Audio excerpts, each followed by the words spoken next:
Hello, hello. I'm trying to connect here live. I think I am live. I'm gonna test really quick here. I'm gonna refresh the screen. If you're swinging by and you're watching, let me know. Let me know if you can see me or if you can hear me.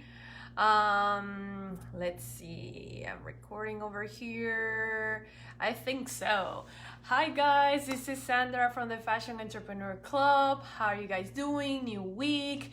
I wanted to come in and talk to you a little bit about living up to our potential. So I don't know if you've noticed, but I've been filming a series of videos about why and how I'm building my fashion business.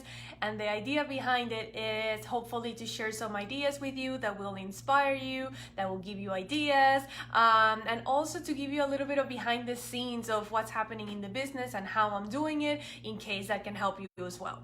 So if you're interested in watching any of our old videos, I am actually creating like a playlist in YouTube with all the videos. So I'll share a link below in case you want to go back and watch any of them. We talked about working from wherever. We talked about generating passive income. We talked about creating community, building community around the business. And today I want to talk to you about living up to your potential. So when I started the business, I decided that this was a big why inside the business, living up to my potential. So why? Because that way I can put into practice ideas, right? I can, test different things out.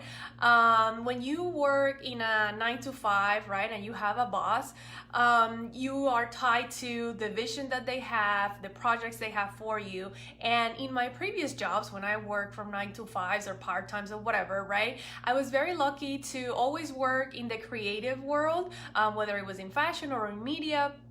And then I always kind of have a little bit of creative freedom, but still it was tied to whatever obviously my boss had in mind, and the concepts that we had, the vision we had for the business and all like that.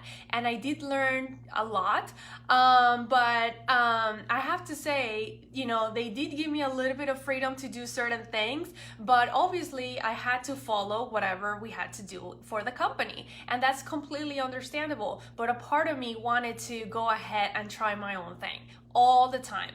So I was very lucky that they supported me doing always different things on the side. I always freelance. I always was involved in many projects, and they loved that. They liked that I was always learning and always improving, and also supporting them in what they were doing. But I knew at some point I had to do it on my own, because I really wanted to put into practice a lot of projects, a lot of ideas, a lot of things. And the only way to do that was to create my own enterprise, to create my own company and go ahead and do it.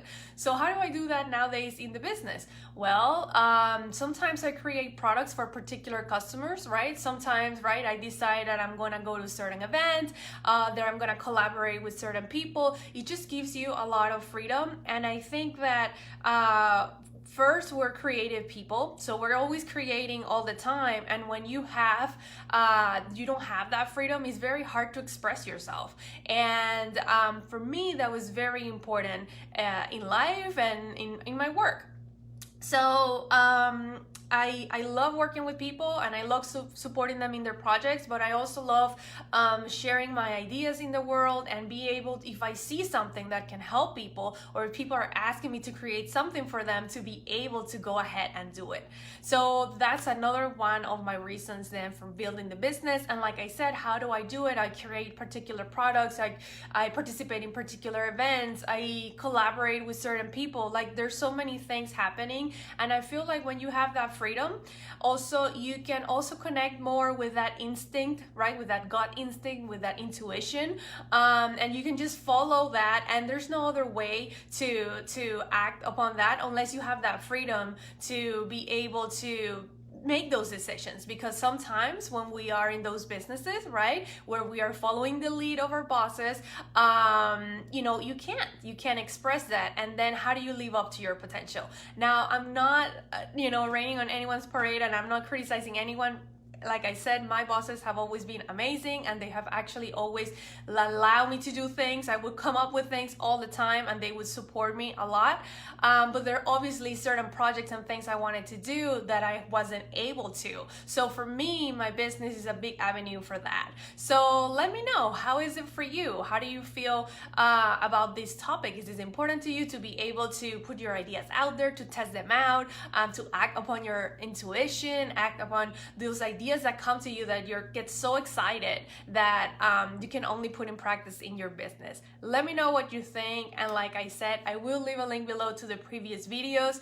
Let me know what other things are important to you when you're building your business. Remember that we have our free Facebook group, which I will leave a link below if you want to continue the conversation, or just leave me a comment below. I would love to hear from you. I hope that you have a fantastic week, and I will see you guys very soon. And yeah, have a great rest of your Monday. Okay, bye guys.